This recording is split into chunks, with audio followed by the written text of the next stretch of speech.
বন্ধুরা নমস্কার, আমি চলে এসেছি আমার ছাদ বাগানের এই নতুন সদস্যর একটি রিপোর্টিংয়ের ভিডিও নিয়ে। আজ আমি দেখাবো তেজপাতা গাছের রিপোর্টিংয়ের ভিডিও। এই তেজপাতা সাধারণত আমরা রান্নার কাজে মশলা হিসাবে ব্যবহার করে থাকি। একটা তেজপাতা গাছ যদি আমাদের বাড়িতে থাকে তাহলে যখন তখন আমরা তাজা তেজপাতার পাতাগুলি ব্যবহার করতে পারি। এখানে আমি নার্সারি থেকে এই তেজপাতা গাছটি নিয়ে এসেছিলাম। আমার কাছ থেকে গাছটির দাম নিয়েছিল 60 টাকা। গাছটি বেশ সুন্দর, হেলদি এবং প্রচুর ব্রাঞ্চ আছে। গাছের জন্য আমি সয়েল মিডিয়া নিয়ে নিয়েছি এখানে 60-40 রেশিওতে। একটি 10 ইঞ্চি টব নিয়েছি। এই বড় টব নিয়েছি আমি, একবারই রিপোর্ট করে দেবো। অন্তত 2-3 বছর আমি পরে গিয়ে নতুন করে রিপোর্ট করব। এখানে তেজপাতা গাছটি আমি প্যাকেট থেকে ছাড়িয়ে নেব। আমি সকালে জল দিয়ে দিয়েছিলাম, তো গাছটি প্রচুর ভিজা আছে। এখানে আমি টবটি নিয়ে নিয়েছি বেশ ভালোই বড় সাইজের। ছোট টব নিলেও হতো, কিন্তু আমি বারবার রিপোর্ট করব না। মাটি নিয়ে নিয়েছি এখানে 60% এবং বালি কম্পোস্ট মিলিয়ে নিয়েছি 40%। এখানে কম্পোস্টে রেখেছি আমি ভার্মি কম্পোস্ট, ফাঙ্গিসাইড, নিম সার, হাড়কুচি ও শিংকুচি। মাটি এবং বালিগুলিকে আমি ভালোভাবে রোদে দিয়ে শুকিয়ে নিয়েছিলাম এবং সবগুলিকে আমি এখন মিশিয়ে একটা সয়েল মিডিয়া বানিয়ে নিয়েছি। বন্ধুরা, এই টবটিকে আমি এখন খোলামকুচি দিয়ে ড্রেনেজ সিস্টেমটি বন্ধ করে নেব এবং 1 ইঞ্চি বালি দিয়ে আমি নিচের ড্রেনেজ সিস্টেমটাকে সহজ করে নেব, যাতে যখন জল দেব আমি বালির সাইড দিয়ে জল বেরিয়ে যাবে, কিন্তু মাটি বের হবে না। এখানে আমি প্যাকেট থেকে বের করে নিয়েছি। বন্ধুরা, সকালে জল দিয়ে দিয়েছিলাম, তো প্রচুর ভেজা রয়েছে মাটি। এখন আমি এই মুহূর্তে মাটির থেকে শিকড় থেকে মাটিগুলি ছাড়াবো না, তো একদম মাঝখানে আমি বসিয়ে দিয়েছি। টবের একদম মাঝ বরাবর বসিয়ে দিলে ব্রাঞ্চগুলি এবং ভেতর শিকড়গুলি, রুটগুলি ভালোভাবে ছড়িয়ে যাবে, ছড়িয়ে বের হবে।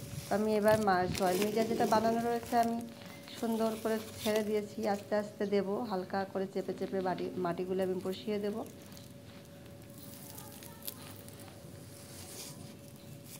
এবার আমি গাছের উপর থেকে মাটিগুলো ভেঙে ভেঙে আমি গাছটিকে সমান করে দেবো। যতটা মাটি এক্সট্রা আছে চার সাইড দিয়ে ওগুলি হালকা হাতে আমি ভেঙে ভেঙে দেব।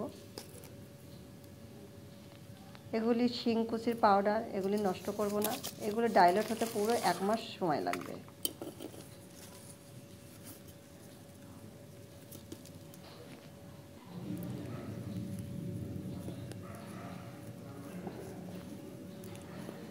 বেশ সয়েল মিডিয়াটা সুন্দর করে বসিয়ে নিয়েছি। উর্বর মাটি, ড্রেনেজ সিস্টেম দিয়ে জল দিলে বেরিয়ে যাবে এমনভাবে মাটিটি তৈরি করতে হবে যেন জল একদম গাছের গোড়ায় জমতে না পারে।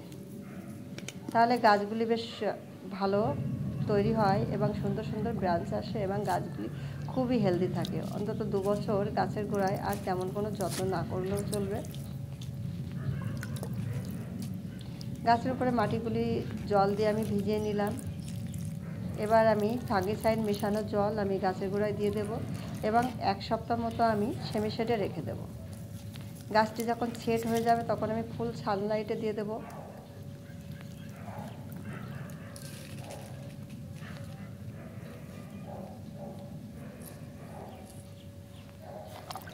বন্ধুরা, তেজপাতা গাছ আমি ছাদের পরে প্রথম বানাচ্ছি, তো এখন আমার আইডিয়া নেই গাছগুলি কেমনভাবে, ওদের কেমন কি প্রয়োজন।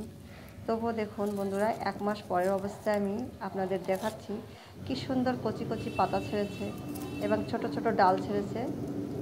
গাছের ডাল থেকে ছোট ছোট ব্রাঞ্চ এসছে এবং কচি কচি পাতাগুলি। বন্ধুরা, এই রিপোর্টিংয়ের ভিডিও আপনাদের কেমন লাগলো অবশ্যই কমেন্ট করে বলবেন। আর দেখুন মাটিগুলো কি সুন্দর উর্বর, জল দেওয়ার সঙ্গে সঙ্গে ড্রেনেজ সিস্টেম দিয়ে একদম বেরিয়ে যায়। খুবই সুন্দর মাটি। বন্ধুরা, আপনাদের ভিডিওটি কেমন লাগলো অবশ্যই কমেন্ট করে